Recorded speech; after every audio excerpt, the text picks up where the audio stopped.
Folks, moving on to number 8 in our power rankings, we have the Oklahoma City Mariners, Jake Smith, and Jake not wasting any time poking fun at the Mariners collapse.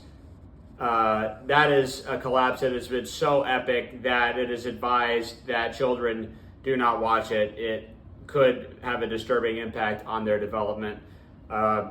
It's gotten so bad that Nibs has actually stopped texting me rants every day like he used to when they were actually in contention. Now that they've fallen apart, luckily, I haven't been waking up to those texts every single day. It's been replaced by coercing me into putting in number 1 as a power rankings, which at least it's something different. With all that being said, let's get back on track here to Jake Smith's team. Now, Jake Smith is the type of drafter, he's like me. He's firmly involved in the market. He sees what's going on. And typically we have very similar strategies. Typically Jake is ranked a little bit higher in my rankings than he is this year. There's just something that didn't sit great with me right now with Jake's team. And when we start out with Jake, of course, like we have with everyone, we're going to start with the buys. And I'm buying the Jordan Love pick because you were able to get him when you really shouldn't have been able to get him. That guy should have been gone. That should have been who JoJo took instead of Aaron Rodgers. But since JoJo thought it was 2019 still and didn't even know who Jordan Love was back when he was still in college, Jordan Love fell to you. I love his outlook, no pun intended, for the season. I think the guy's a fantastic player. He scared the life out of me with in last year's playoff game with the 49ers where they barely lost.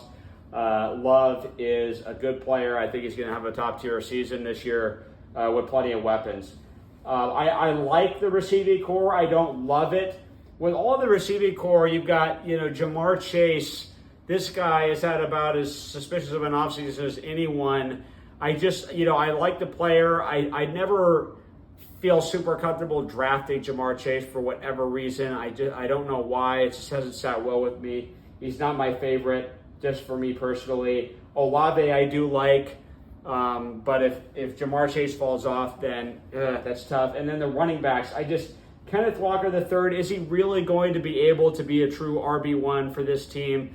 I know you have pretty good receivers, and you went with McBride at tight end, who is a complete mystery to me. I don't know what to make of McBride's outlook this year. But Walker, to me, I love the guy's talent, but it's still the Seattle offense. I feel like they're going to want to pass more this year. I don't know about Walker. And then Tony Pollard. Boy, I was not loving Tony Pollard at all in the draft. I'm not so sure. He's got a lot of competition with Spears. The fact that he's in your starting lineup gives me a lot of pause. So they're just a little bit more concerned with me.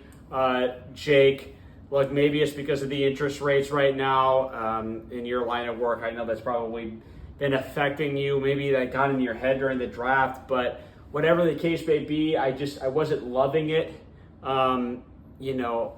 Hey, look, your golf game is, fantastic. We can all see that. But I just don't know about this draft this year. But, at least you've got a couple more weeks before the winter starts to get some chipping and putting in, work on that short game, get that ball striking locked in, try and shave that handicap down. I just don't know how many games you're going to be winning. So you definitely want to focus on that more so. With that being said, guys, we are going now to the middle of the pack. This is going to be, from 7 to, I would say, 4 teams that are going to be probable playoff teams, not guarantees, but probable playoff teams is coming at you right now.